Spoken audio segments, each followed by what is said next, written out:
જિલ્લા પંચાયતની આરોગ્ય શાખા દ્વારા રક્તપિત્ત, થેલેસમિયા અને સિકલ જેવા રોગો અંગે સમાજમાં વ્યાપક જનજાગૃતિ લાવવાના ઉમદા હેતુથી એક વિશાળ રેલીનું આયોજન કરવામાં આવ્યું હતું. જિલ્લા પંચાયતના અધ્યક્ષ ડોક્ટર મુલેરા શુક્લાની અધ્યક્ષતામાં યોજાયેલ આ રેલીનો પ્રારંભ ભરૂચ રેલવે સ્ટેશન સ્થિત ડોક્ટર બાબાસાહેબ આંબેડકરની પ્રતિમા પાસેથી કરવામાં આવ્યો હતો, જે શહેરના વિવિધ માર્ગો પર ફરી જિલ્લા પંચાયત કચેરી ખાતે પૂર્ણ થઈ હતી.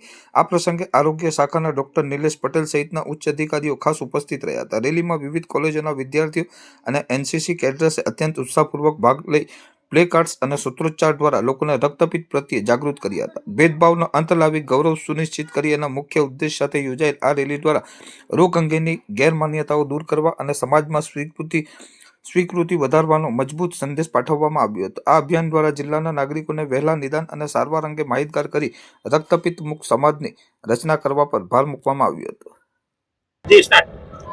નમસ્કાર, હું ડોક્ટર મુલેરા શુક્લા, મુખ્ય જિલ્લા આરોગ્ય અધિકારી, જિલ્લા પંચાયત ભરૂચ. આજે 30 જાન્યુઆરી ગાંધી નિર્વાણ દિન સાથે આપણે એન્ટી લેપ્રસી ડે નો ઉજવણી આપણે કરી રહ્યા છીએ, જેની ઉજવણી આજે આપણે રેલીનું આયોજન કરી અને લોકોની જનજાગૃતિ માટે કરી રહ્યા છે. સાથે સાથે આજે સ્પેશિયલ ગ્રામ સભાનું પણ આયોજન કરેલ છે, જેમાં માન્ય કલેક્ટર સાહેબની સહી કરેલ સંદેશાનું આપણે વાંચન કરીશું. સાથે માન્ય જિલ્લા પંચાયત પ્રમુખ સાહેબના સંદેશાનું પણ આપણે વાંચન કરીશું. આજે આપણું અભિયાન છે એ આપણું 15 દિવસ સુધી ચાલશે, એટલે કે 2 પખવાડિયા સુધી ચાલશે. જેમાં આપણો આશય એ છે કે જો ચામડી પર આછું ઝાંખું રતાશ પડતું જો ચાકુ હોય તો એ લેપ્રસી હોઈ શકે છે.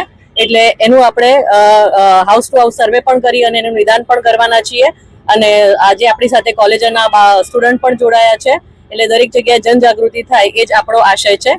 અને આપણે બેનરમાં જોઈ શકીએ છીએ કે આપણું આજનું જે સૂત્ર છે તે છે ભેદભાવનો અંત લાવીએ અને ગૌરવ સુનિશ્ચિત કરીએ. આભાર.